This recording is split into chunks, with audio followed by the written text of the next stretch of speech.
Salut à tous, aujourd'hui je vais vous faire une vidéo pour vous montrer comment démonter un Huawei Mate 20 Lite. La référence exacte est donnée dans le titre de la vidéo. Donc les outils que j'ai utilisés pour le démontage de ce téléphone sont d'une part une ventouse auquel j'ai adjoint une pince multiprise parce que je n'avais pas de crochet là, j'ai trouvé ça chez moi. Ça servait à accrocher des décorations de Noël aux vitres. Mais ce genre de ventouse, vous pouvez la trouver dans des commerces nombreux. Ensuite, j'ai utilisé un petit tournevis cruciforme pour les petites vis. J'ai utilisé cet accessoire qui permettra donc de nous aider à décoller le couvercle, mais si vous n'avez pas ça, à la place vous pouvez utiliser une carte de fidélité client d'un magasin par exemple, ou une autre carte relativement fine. D'autre part, j'ai utilisé un sèche-cheveux donc pour chauffer la partie arrière et permettre le décollement de la façade. Alors là, bien évidemment, le téléphone avait déjà été démonté. Donc avec le sèche-cheveux, j'ai tout simplement passé tout autour du téléphone sur la face arrière à de nombreuses reprises jusqu'à atteindre en fait une température qui est quand même à la limite de ce qu'on peut encore toucher, de façon à ce qu'on puisse encore le toucher avec les mains sans se brûler. Donc j'ai appliqué la ventouse sur cette partie-là d'abord. Alors quand vous avez cet autocollant qui gêne, vous l'enlevez là parce qu'il ne va pas permettre à la ventouse de se fixer correctement sur la paroi arrière. De toute façon, il va probablement se détacher à cause de la chaleur.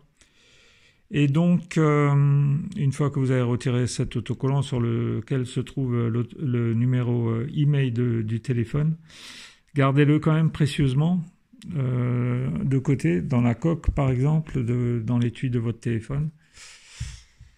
Et donc ensuite, comme j'ai dit, vous procédez au réchauffement du pourtour du téléphone à l'aide de la ventouse. Donc vous agrippez sur le couvercle, sur la paroi arrière, puis vous exercez une traction jusqu'à obtenir un début de décollement. Il faut dire que cette paroi est extrêmement bien fixée. Une fois que vous avez obtenu, en tirant dessus, un début de décollement, vous pouvez essayer de passer avec cet outil-là, et au fur et à mesure, vous faites tout le tour du téléphone.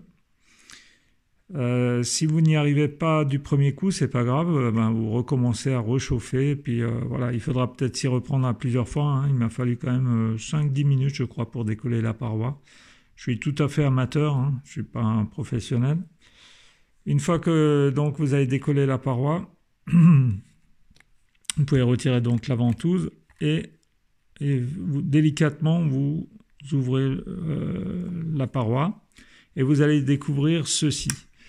Donc on a le connecteur d'empreinte digitale qui est connecté à la carte mère, on a les nappes qui permettent de connecter la carte mère au connecteur de chargeur de batterie et à la batterie elle-même aussi qui est connectée, bien sûr, à l'écran également. Donc tout cela, il va falloir le démonter. Donc là, on va commencer en fait par démonter les trois vis qui se trouvent là. Donc il y en a une là, il y en a une ici et il y en a une là. Une fois qu'on aura démonté ces vis, voilà, donc là je commence. Première vis, je la retire, je la mets de côté dans une boîte. La deuxième vis, pareil.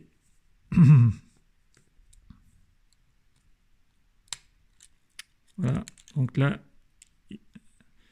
il y a cette nappe avec la partie métallique qui est accrochée dessus, qui va se retirer. Donc, ça ne se retire pas comme ça. Il faudra éventuellement vous aider. Bon là c'est sorti tout seul, mais si ça ne va pas, vous prenez un petit outil en plastique et vous retirez le connecteur. Voilà. Donc ça, oups, je suis accroché. Voilà. Donc ça c'est le premier. Là, à partir de là, on va pouvoir déconnecter et le capteur d'empreinte et le connecteur de la batterie. Donc le capteur d'empreinte, pardon, ça se passe là. Oups. Donc je fais levier toujours avec mon outil en plastique. Je fais pareil pour le connecteur de la batterie. Et là, vous voyez que tout ça, c'est enlevé. Donc là, on peut bien séparer la partie arrière. Et donc, on va pouvoir procéder encore au démontage du dernier connecteur en retirant la vis qui est là. Voilà. Et pareil, donc, soit à l'aide de l'ongle, soit à l'aide d'un outil en plastique, vous retirez le connecteur en faisant levier. Voilà. Donc là, tous les connecteurs sont retirés. À partir de là, vous pouvez replier les connecteurs et les maintenir avec un objet un peu plus lourd. Hein.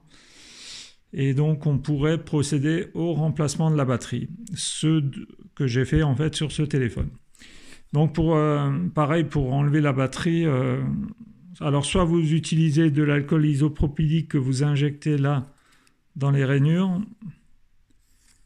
donc tout autour, soit vous chauffez la batterie, et donc toujours sur le pourtour et à l'aide de tournevis à bec plat, oui. Enfin de tournevis plat, vous essayez de faire levier, de retirer la batterie pour remplacer par une nouvelle batterie. Donc là, je ne vais pas la démonter, hein, mais ce que j'ai vu faire sur d'autres vidéos, c'est effectivement quelqu'un qui a utilisé une petite seringue avec une aiguille de 1,5 mm, par exemple, 2 mm, et qui a injecté de l'alcool isopropylique par là, et qui permet donc de diluer la colle de fixation de la batterie. Ensuite, on peut aller plus loin que ça, hein, on peut démonter la carte mère. Donc pour démonter la carte mère, on va procéder par l'enlèvement de ce connecteur d'antenne là, qui est là, ça c'est la première chose. Et ensuite, tiens, j'ai oublié une partie là. Il y avait la partie métallique qui se trouvait sur la seconde nappe qui était encore présent. Donc ça, je l'ai retiré. Donc on va démonter en fait les vis qui sont là. Il y en a une, deux. Celle-ci était masquée par une pastille blanche, donc je ne voyais pas que c'était une vis en dessous. Je pense que c'était une sécurité. Donc c'est pas grave, hein, vous retirez, c'est juste une petite pastille en papier ou enfin d'une matière très facile à enlever. Vous la retirez et puis ensuite vous positionnerez votre tournevis pour retirer la vis. Il y en a encore une là, il y en a une là et il y en a une ici. Donc là, je vais commencer par retirer toutes les vis qui fixent donc la partie supérieure de la carte mère. C'est relativement facile quand on a le tournevis qui est bien adapté. Donc attention de ne pas perdre les vis.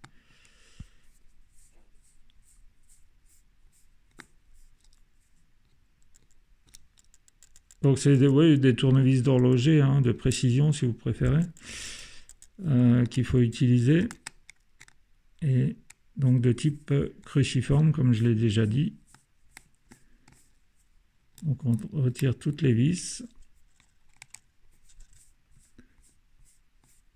Voilà.